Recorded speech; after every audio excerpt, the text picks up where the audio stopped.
So that was the width tool in action. I wanted to go over that tool because I'm going to use it a lot in the class, and it just kind of is a great shortcut to create a lot of different shapes and objects that would normally take a lot of time.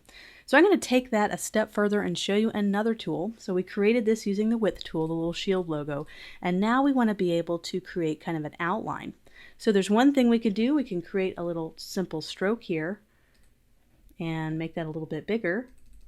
We kind of have our stroke there. But what if we wanted to create a separate object? So we wanted to have that effect but without having it be a stroke. So there's one thing we can do to make that happen, and that is path outline, offset path. So we're going to go to Object, down to Path, and it's the Offset Path option. So this is what Offset Path does. So I'm going to go ahead and click on Preview.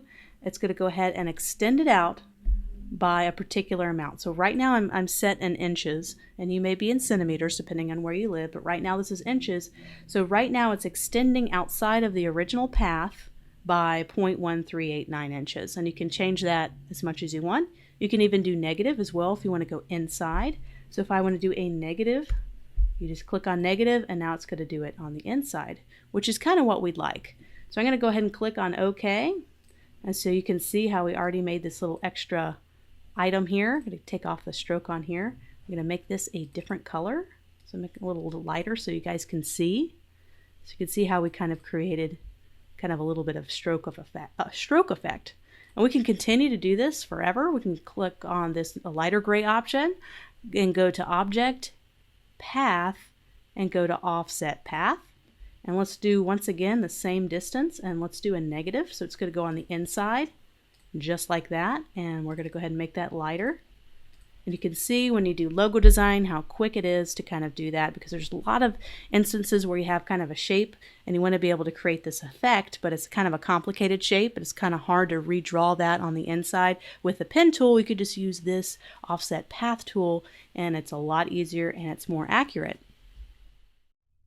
So the great thing about offset path is you can also work with it in typography. So you can increase and decrease the offset path to make kind of some neat shapes with the typography. And one practical way that you can use this is a lot of times when you have detailed backgrounds and you really want something, a logo to pop out in front of it, sometimes you have to use a white outline stroke around the lettering.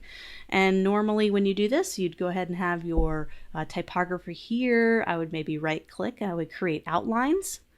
And then I would just add a simple stroke, and this is how you would do it if you didn't have the offset path tool. You'd increase the weight a little bit, and then you go, ooh, that doesn't look right.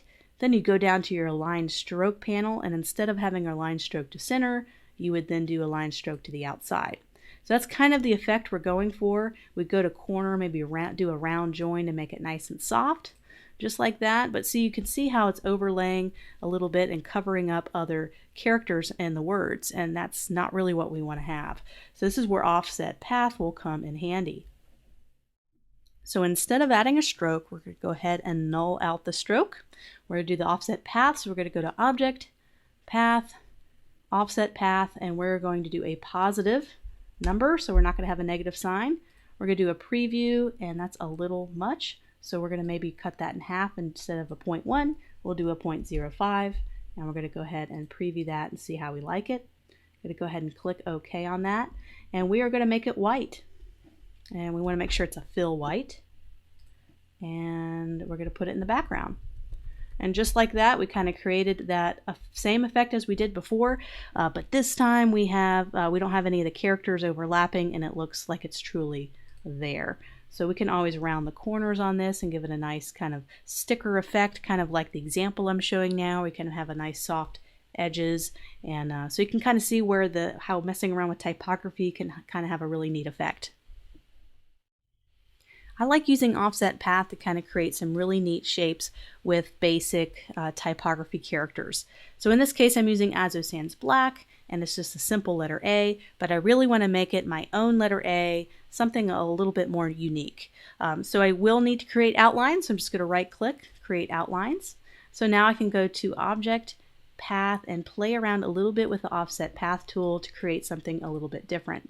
So right there I can kind of create that. I can make it a little bit bigger and click on OK, and so now I kind of have a really different shape. I'm going to ungroup this So I have my original A, and I kind of have something a little bit different. I can continue to do offset path to create something really unique and do different kind of characters.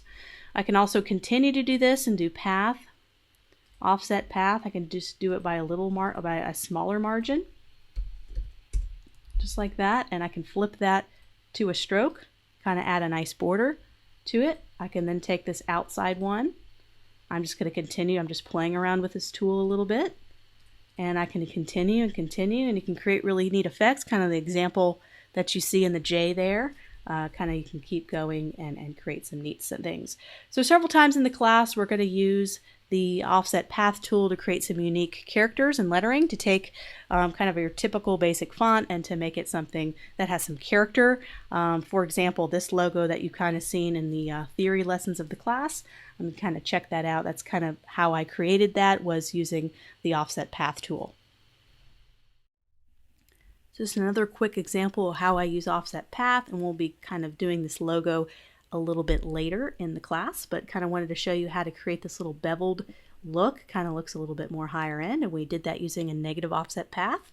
So what I'm going to do is I'm going to go ahead and select both of these, and I went ahead and created outlines to the type, and then I'm going to go down to Object, Path, Offset Path. I am going to do a negative one, so just going to make sure I put a negative sign in front of the number, kind of see what that looks like, and you get a little preview of it. I'm going to go ahead and click on OK, and then I can change the kind of look of that. So you could do kind of something similar to what I have above, where you're kind of changing it a little bit in color so it has that really neat beveled look. So that's exactly how I kind of came up with this one. Let me go ahead and click. And sometimes you have to ungroup when you do an offset path. So right click on group, and then you can access these little individual things, and you can change the color to get the effect above. And so we'll be doing this logo a little bit later. We'll be drawing this little neat shape. We'll actually be using several of the tools we just went over to create the hat and the horns, and try to figure out how to think of concepts for different logo designs.